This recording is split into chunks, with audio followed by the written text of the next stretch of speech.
క్రీస్తునందు ప్రేమిన సహోదరి సహోదరులకు యేసుక్రీస్తు నామములో శుభములు. దేవుని యొక్క కృప మీకు కలుగునుగాక. ఈరోజు దేవుడు మనకిచ్చిన మాట గలతీయులకు రాసిన పత్రిక 3వ అధ్యాయం 8వ వచనం. దేవుడు విశ్వాసం మూలముగా అన్యజనులను నీతిమంతులుగా తీర్చునని లేఖనం ముందుగా చూచే నీయందు అన్యజనులందరూ ఆశీర్వదింపబడుదురు అని అబ్రహామునకు సువార్త ముందుగా ప్రకటించెను. ఈ మాటలు మనం గలతీయులకు రాసిన పత్రికలో పౌలు గారు తెలియజేసినట్లుగా మనం చూడగలం. దేవుడు విశ్వాసం మూలముగా అన్యజనులను నీతిమంతులుగా తీర్చినని అంటే దేవుడు అబ్రహాము రాకముందే పాతకాలంలోనే విశ్వాసం మూలముగా అన్యజనులను నీతిమంతులుగా తీరుస్తారు అని చూశారంట. లేఖనమును ముందుగా చూసి అంటే మనం ఈరోజు జీవిస్తున్న జీవితం అంతా కూడా జగత్పునాదికి ముందే రాయబడి ఉంది. అందుకే ఏ కీర్తనకాడు అంటారు కదా, నా దినముల్లో ఒక్క దినము కూడా అవ్వకముందే నా జీవితం అంతా పుస్తకంలో రాయబడి ఉంది అని తెలియజేస్తామట.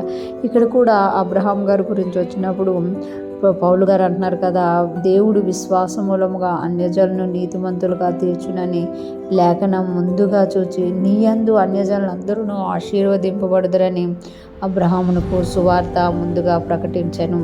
అబ్రహాం గారు కూడా క్రియల మూలముగా నీతిమంతుడిగా మారలేదు, కానీ విశ్వాస మూలముగా దేవుని కృప మూలముగా ఆయన నీతిమంతులుగా మారారు. ఎందుకనంటే అబ్రహాం గారు వచ్చినప్పటికి ఇంకా ధర్మశాస్త్రము రాలేదనమాట. ఇక్కడ మనం చూస్తే వాక్యమును బట్టి క్రియలను బట్టి మనం ఎప్పుడైతే వాక్యానుసారంగా జీవిస్తూ ఉంటామో నీతిలో ఎదుగుతాము. కానీ మనం ఎలాగ నీతిమంతులుగా తీర్చబడ్డాము అని అంటే మన క్రియల మూలముగా కాదు, యేసుక్రీస్తు రక్తము వలన మనము యేసుక్రీస్తు రక్తం వలన మనము నీతిమంతులుగా చేయబడ్డామంట. అంటే అన్యజనులు అందరూ కూడా విశ్వాసం ఉంచడం వల్లనే నీతిమంతులుగా తీర్చబడతారని ముందుగా చూశారంట. ఎందులో చూశారంటే లేఖనము ముందుగా చూచి అందును బట్టి అబ్రహామును దేవుడు ఏమి ఆశీర్వదించారు అంటే అన్యజనులు అందరూ నీ వలన ఆశీర్వదింపబడతారు అని చూశారు అని ఇక్కడ మనకి తెలియచేయబడింది. అంటే అబ్రహాము గారి దినాలలో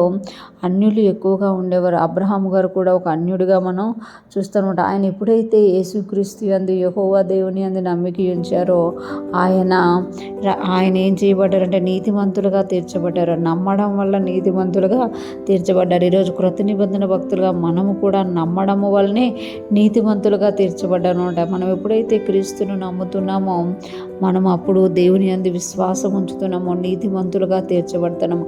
అబ్రహాము యొక్క ఆశీర్వాదాన్ని మనము పొందుకుంటున్నాం. ఈరోజు ఫ్రెష్ మనం వింటున్న ప్రతి ఒక్కరూ జ్ఞాపకం చేసుకోవాలి, మనము ఏదో చేశామని నీతిమంతులుగా తీర్చబడలేదు, కానీ మన కొరకు అన్నీ చేసి మన పాపమును శాపమును ఆయన భరించుకొని ఆయన రక్తం చేత మనల్ని నీతిమంతులుగా యేసయ్య చేశారు. ఆ నీతిలో మనం ఎదిగినప్పుడు, ఆ నీతిలో మనం వర్ధిల్లినప్పుడు, ఆ నీతిగా జీవించడం అలవాటు చేసుకున్నప్పుడు క్రీస్తుకు మహిమ తెచ్చేవారిగా మనం ఉంటాము అని ఇక్కడ మనకి తెలియజేయబడుతుంది. ఈరోజు ఫ్రెష్ మనం వింటున్న ప్రతి ఒక్కరం కూడా సిలువలో మనకి ఇవ్వబడిన అబ్రహాం ఆశీర్వాదం పొందుకొని అబ్రహాం గారి వల్లే యేసయ్యను నమ్ముతూ ముందుకు సాగిపోదుము గాక.